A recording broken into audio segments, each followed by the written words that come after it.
ঢাকায় কমনওয়েলথ প্রতিনিধি দল ফেব্রুয়ারি ভোট নিয়ে নির্বাচন কমিশনের পর বিএনপি, জামায়াত ও এনসিপির সঙ্গে তারা বৈঠকে বসেন হোটেল ইন্টারকন্টিনেন্টালে।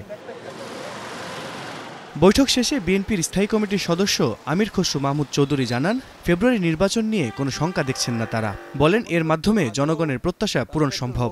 বাংলাদেশের গণতান্ত্রিক অর্ডার কি হবে, নির্বাচনটা কিভাবে পরিচালিত হচ্ছে, এটা বাংলাদেশের জনগণ সঠিকভাবে তাদের ভোট প্রদানের মাধ্যমে ফেব্রুয়ারিতে যে নির্বাচন হবে তাদের ভোটাধিকার যে প্রয়োগ করার যে বিষয়টি, এটা নিশ্চিত হচ্ছে কিনা, পলিটিক্যাল পার্টিগুলোর রোল কি, ভূমিকা কি, নির্বাচন কমিশনের ভূমিকা কি, আইন শৃঙ্খলার বিষয়টা কীরকম, এগুলো নিয়ে আলোচনা হয়েছে। একটা পর্যবেক্ষণ ভিজিট এটা, এবং আমি নিশ্চিত তারা তাদের সবার সাথে কথা বলে সেটা তাদের যে ধারণা, তারা ফেব্রুয়ারির প্রথমার্ধে নির্বাচনটা ভালোভাবে হবে সেটা আশা করছে। কমনওয়েলথ প্রতিনিধিদের সঙ্গে জামায়াতের বৈঠকে নেতৃত্ব দেন মিয়া গোলাম পারোয়ার। পরে নির্বাচনের লেভেল প্লেইং ফিল্ড নিয়ে নিজেদের শঙ্কার কথা জানান তিনি।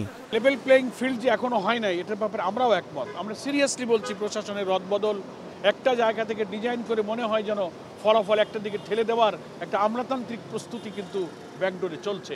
এটার ব্যাপারে আমরা দারুণভাবে কনসার্ন। এ ব্যাপারে সরকার প্রধান, কনসেনসাস কমিশনের প্রধান ডক্টর প্রফেসর ইউনূসকেই শক্ত থাকতে হবে, নিরপেক্ষ থাকতে হবে। যদি কোনো অপশক্তি নির্বাচনকে ভণ্ডুল করার, নির্বাচনকে না করার, অথবা নির্বাচনকে ভোট কেটে আগে 14, 18, 24-এর মতো করতে চায়, জনগণ সেটা প্রতিরোধ করবে।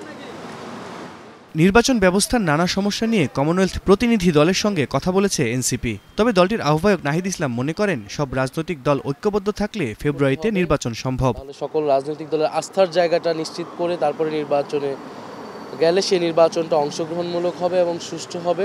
নির্বাচন কমিশনের অনেকগুলো ত্রুটি সম্পর্কে আমরা কিন্তু প্রথম থেকে বলে আসছি।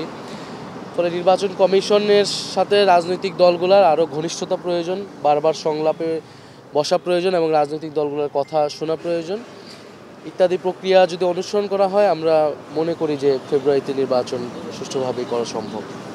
পুলিশের যথাযথ সংস্কার হয়নি দাবি করে নাহিদ ইসলাম আরও জানান, এককভাবেই ভোটের প্রস্তুতি নিচ্ছে এনসিপি, প্রার্থী দিচ্ছে 300 আসনে।